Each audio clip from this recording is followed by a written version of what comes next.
एक तरफ जहां भगवान बिरसा मुंडा सहित तमाम आदिवासी स्वतंत्रता सेनानियों से जुड़े संग्रहालय बन रहे हैं, डॉक्टर बाबा साहब आम्बेडकर से पंचतीर्थ बनाया गया है, वही दूसरी तरफ अयोध्या धाम का निर्माण हो रहा है।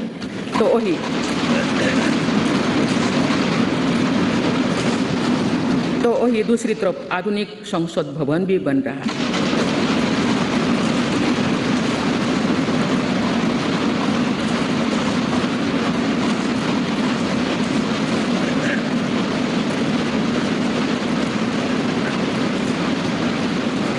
एक तरफ हमने केदारनाथ धाम, काशी विश्वनाथ धाम और महाकाल महालोक का निर्माण किया, तो वही हर जिलों में हमारी सरकार मेडिकल कॉलेज भी बनवा रही है।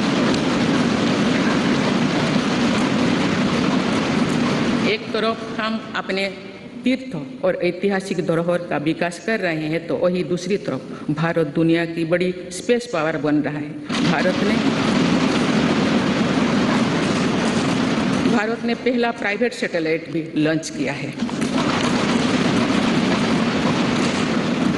एक तरफ हम आदि शंकराचार्य भगवान बसवेश्वर, तिरुवल्लुवर, गुरु नानक देव जैसे संतों के दिखाए रास्ते पर आगे बढ़ रहे हैं, वही दूसरी तरफ आज भारत हाईटेक नॉलेज का हब भी बनता जा रहा है।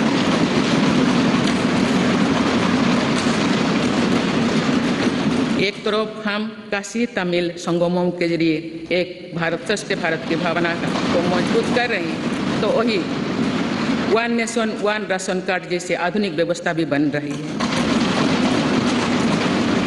डिजिटल इंडिया और 5G टेक्नोलॉजी में भारत के सामर्थ्य का लोहा आज पूरी दुनिया में मान्य है। आज भारत जहां योग और आयुर्वेद जैसी अपनी पुरातन विधाओं को पूरी दुनिया तक पहुंचा रहा है, वही दूसरी तरफ फार्मेसी ऑफ वर्ल्ड की नई पहचान भी सशक्त कर रही है। माननीय सदस्यगण, भगवान बसवेश्वर ने कहा था, कायोकोबे कैलाश, अर्थात कर्म ही पूजा है, कर्म में ही सिद्ध है। उनके दिखाई मार्ग पर चलते हुए मेरी सरकार राष्ट्र निर्माण के कर्तव्य को पूरा करने में तत्परता से जुटी है। आज भारत में एक स्थिर, निडर, निर्णायक और बड़े सपनों के लिए काम करने वाली सरकार है।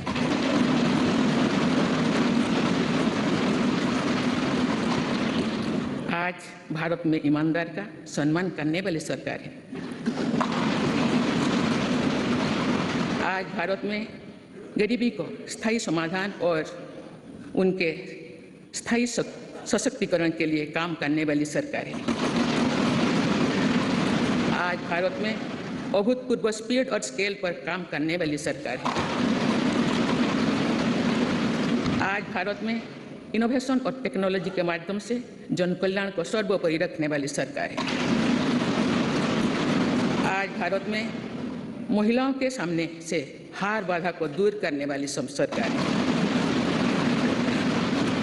आज भारत में प्रगति के साथ ही प्रकृति का भी संरक्षण करने वाली सरकार है। आज भारत में विरासत के संरक्षण के साथ ही आधुनिकता को बढ़ावा देने वाली सरकार है। आज भारत में अपनी वैश्विक भूमिका को लेकर आत्मविश्वास से आगे बढ़ने वाली सरकार है। माननीय सदस्यगण, मैं आज इस सत्र के माध्यम से देशवासियों का आभार व्यक्त करती हूँ कि उन्होंने लगातार 2 बार एक स्थिर सरकार को चुना है। मेरी सरकार ने देश हित को सदैव सर्वोपरि रखा, नीति रणनीति में संपूर्ण परिवर्तन की इच्छा शक्ति दिखाई।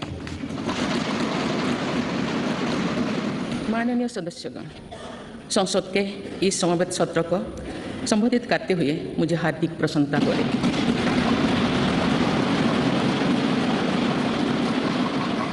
कुछ ही महीने पहले देश ने अपनी आज़ादी के 75 वर्ष पूरी करके आज़ादी के अमृतकाल में प्रवेश किया है। आज़ादी के इस अमृतकाल में हजारों वर्षों के गौरवशाली अतीत का गौरव जुड़ा है। भारतीय स्वतंत्रता संग्राम की प्रेरणाएं जुड़ी है और भारत के स्वर्णिम भविष्य के संकल्प जुड़ी है। अमृतकाल के ये 25 वर्ष का कालखंड स्वतंत्रता की स्वर्णिम शताब्दी का और विकसित भारत के निर्माण का कालखंड है। ये 25 वर्ष हम सब के लिए और देश के प्रत्येक नागरिक के लिए कर्तव्यों की पराकाष्ठा करके दिखाने के ये हमारे सामने युग निर्माण का अवसर है और हमें इस अवसर के लिए 100% सामर्थ्य के साथ हर क्षण कार्य करना है। हमें 2047 तक ऐसे राष्ट्र का निर्माण करना है जो अतीत के गौरव से जुड़ा हो और जिसमें आधुनिकता का हर स्वर्णिम अध्याय हो। हमें ऐसा भारत बनाना है जो आत्मनिर्भर हो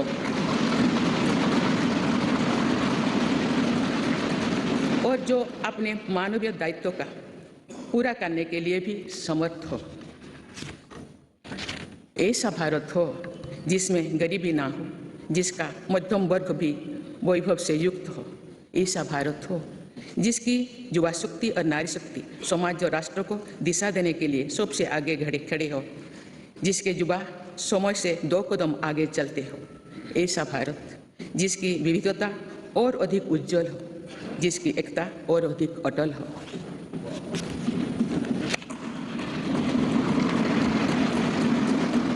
– 2047 में देश जब इस सच्चाई को जीवंत करेगा तो निश्चित रूप से उस भव्य निर्माण की नींव का अवलोकन और आकलन भी करेगा। तो आज़ादी के अमृतकाल की इस प्रथम बेला को एक अलग आस्था के साथ देखा जाएगा। इसीलिए आज अमृतकाल का ये समय, ये कालखंड बहुत महत्वपूर्ण हो गया है।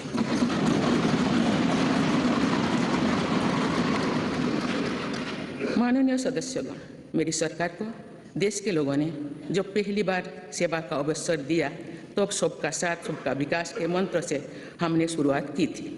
समय के साथ इसमें सबका विकास, सबका विश्वास और सबका प्रयास भी जुड़ा गया।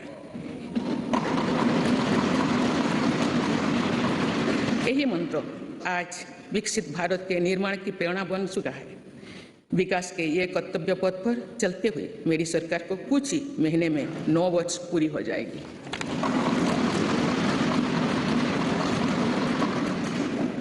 मेरी सरकार के लगभग 9 वर्षों में भारत के लोगों ने अनेक सकारात्मक परिवर्तन पहली बार देखे हैं। सबसे बड़ा परिवर्तन ये हुआ है कि आज हर भारतीय का आत्मविश्वास शीर्ष पर है और दुनिया का भारत को देखने का नजरिया बदला है। जो भारत कभी अपनी अधिकांश समस्याओं के समाधान के लिए दूसरों पर निर्भर था, वही आज दुनिया की समस्याओं के समाधान का माध्यम बन रहा है। जिन मूल सुविधाओं के लिए देश की एक बड़ी आबादी ने दशकों तक इंतजार किया, वे इन वर्षों में उसे मिली है। जिस आधुनिक इंफ्रास्ट्रक्चर की हम कभी कामना करते थे, वो इन वर्षों में देश में बनना शुरू हुआ है। आज भारत में ऐसा डिजिटल नेटवर्क तैयार हुआ है जिससे विकसित दिशा में देशों में प्रेरणा ले रही है। बड़े बड़े घटेलों सरकारी योजनाओं में भ्रष्टाचार की जिन समस्याओं से देश मुक्ति चाहता था, वो मुक्ति अब देश को मिल रही है। पॉलिसी पैरालिसिस के चर्चा से बाहर आकर आज देश की पहचान तेज विकास और दूरगामी दृष्टि के लिए गए फैसलों के लिए भी जाने जाते हैं। इसलिए हम दुनिया की 10वें नंबर की अर्थव्यवस्था से 5वें नंबर पर पहुंचे।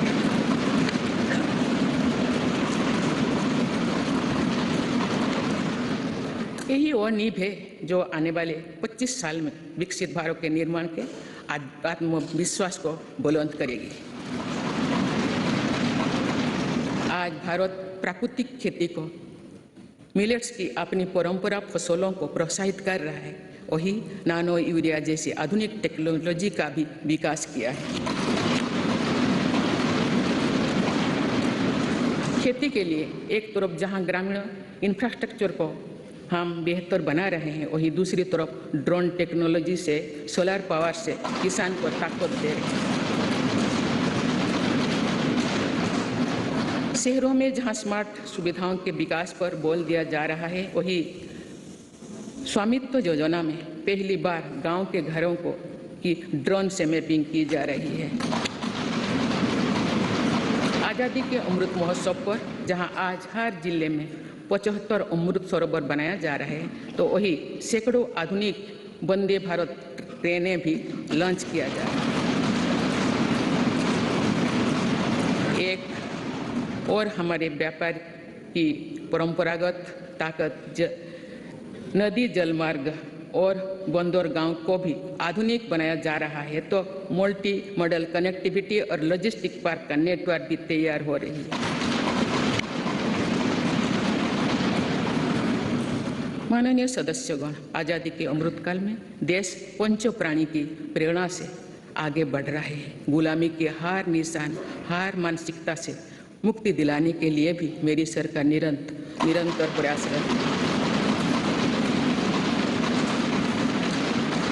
जो कभी राजपथ था वो अब कर्तव्य पथ बन चुका है। आज कर्तव्य पथ पर नेताजी सुभाष चंद्र बोस की प्रतिमा हर भारतीय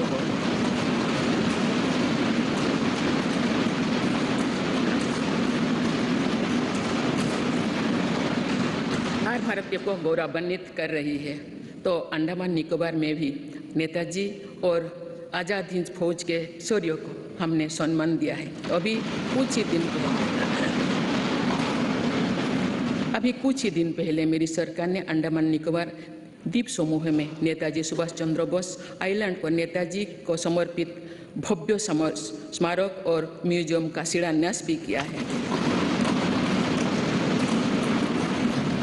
भारतीय सेना के परमवीर चक्र विजेताओं के नाम पर अंडमान निकोबार के 21 द्वीपों का नामकरण भी किया है।